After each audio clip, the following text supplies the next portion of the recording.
So I'm sure many of you have already heard that a Spanish group called Mana have completely canceled Nicky Jam because he endorsed Donald Trump on Friday. And I'm not going to sit here and lie to you and say that I'm not upset that this happened, because as a Trump supporter myself, I was very upset to see that they posted this: "We don't work with racists," because he supports Donald Trump. In this image here, you're able to see that he's wearing a Che Guevara shirt. This guy, talk about a racist. That is a true racist. Not only was he a racist, he was also homophobic. Che Guevara was a Marxist, a true communist. All I have to say is that, Mana, you are no one to dictate who someone can endorse and support. That is none of your business. Or call someone a racist because they support Trump. People who listen to your music and have been supporting you for years, some of us support Trump. We're not racist. So I have a message for you. And then for those of you who are making fun of Trump because he misgendered Nicky Jam, I mean, let's be real. Do you really think that Trump listens to Nicky Jam? No. I mean, I thought gender didn't matter to you guys anyway. Yes, it is crazy to see some people behaving like the world revolves around them. This guy endorsed Trump the other day, just a day after. People were dropping him. It is insane. And they attribute that Trump is racist. Can you imagine this? You will understand how the world operates when you see things like this. But there is something more interesting. I want us to take an exclusive look into this. Morning Joe host slammed the mainstream media for false equivalency and siding with the anti-Trumpers by ignoring the craziest thing Trump says when questioned on policies and instead attacking Democrat nominee Vice President Harris.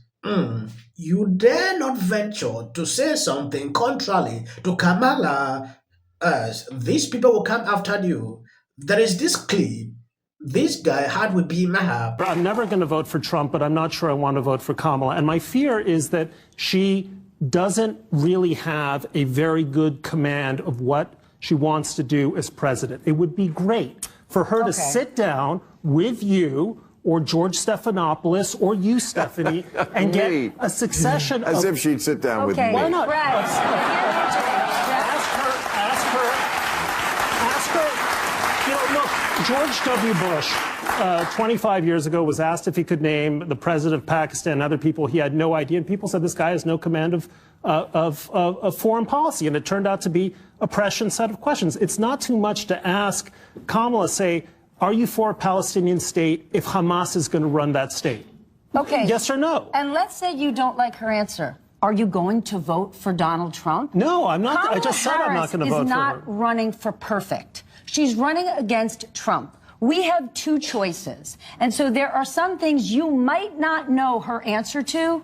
And in 2024, unlike 2016 for a lot of the American people, we know exactly what Trump will do, who he is, and the kind of threat he is to democracy. I don't know. So it's unclear to me how there could be an informed... The problem that a lot of people have with Kamala is we don't know her answer to anything, okay? But you know his answer to everything. And that's why I would never vote for him, and people shouldn't vote for him. But people also are expected to have some idea of what the program is of the person you're supposed to vote for. You're just not supposed to say, well, you have to vote for Y because X is this, that, and the other. Let's find out a little bit more. And I don't think it's a lot to ask her to sit down for a real interview as opposed to a puff piece in which she describes like her feelings of growing up in Oakland with nice lawns. Then I would just say to that, when you move to Nirvana, give me your real estate broker's number and I'll be your next door neighbor. We don't live there.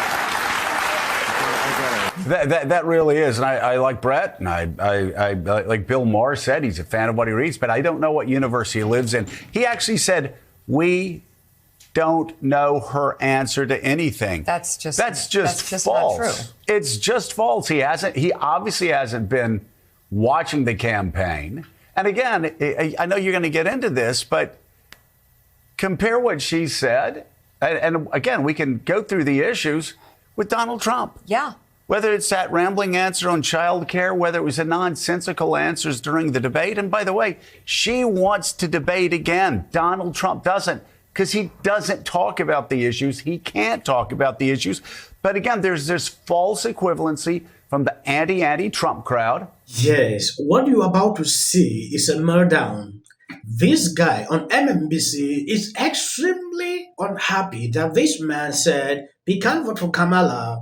According to him, he should not say that because Trump is there, Trump is dead. But Trump responded to Maher after this whole segment because they said some ridiculous things.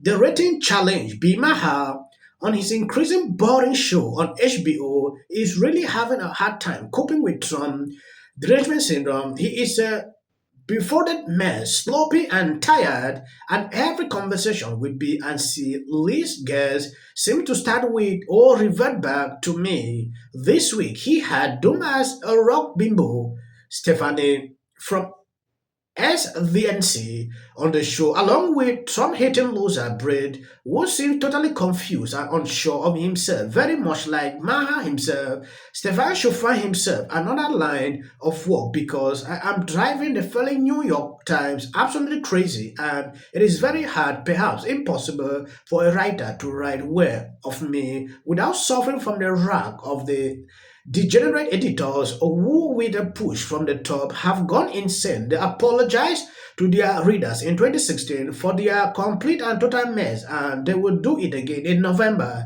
The failing New York Times is badly run newspaper that has totally lost its way, put it to sleep. Trump went off on Maher after this segment. But again, there's this false equivalency from the anti-Trump crowd and also from the mainstream media. She served as a senator, as a prosecutor, as an attorney general, and the vice president. She also has a record. She has a record. She has something you can compare to Trump. But something's happening out there where people are trying to flatten, and it's not just the anti-Trumpers. It's also people in the mainstream media. They're going, yes, Donald Trump, he's saying all of these crazy things, but did you see that? And there were two. There are two people this weekend with significant columns going, but did you see her answer to the local Philadelphia question? Where she actually gave a 3-point answer, and she talked about, $50,000 for startup small businesses. She talked about tax breaks, $25,000 tax breaks for first-time home buyers. She talked about a private. If by this time this man is still spewing this, you can clearly see how desperate they can be. This same guy, when Biden was there, he was there pressing Biden. He's very strong. He can trash Trump. He can do this. When Biden left the meltdown, I believe he could not even watch that video again because he spent all his time praising Biden. Now the same thing with Kamala. We understand how the mainstream media is not even favoring Trump in any way, but according to him, now the mainstream media is favoring Trump, and people saying Kamala cannot answer questions. They are insane. We have seen that several times. It's not the first case where Kamala gambled up through questions. When a question surfaces about the border, how can you do to solve the issue? She could not answer. When a question surfaces comparing these administrations and what we used to see 4 years ago, she could not respond. So you understand the difference here. He cannot accept that. He will continue to defend her like never before. But comparing that guy's mental state? They were pretty wrong. Trump has traditionally underperformed in these polls. So I have never felt this much joy and optimism. Running for, I remember writing her a check when she was like the district attorney for something. Maybe it was to get out of a party to meet this black woman president.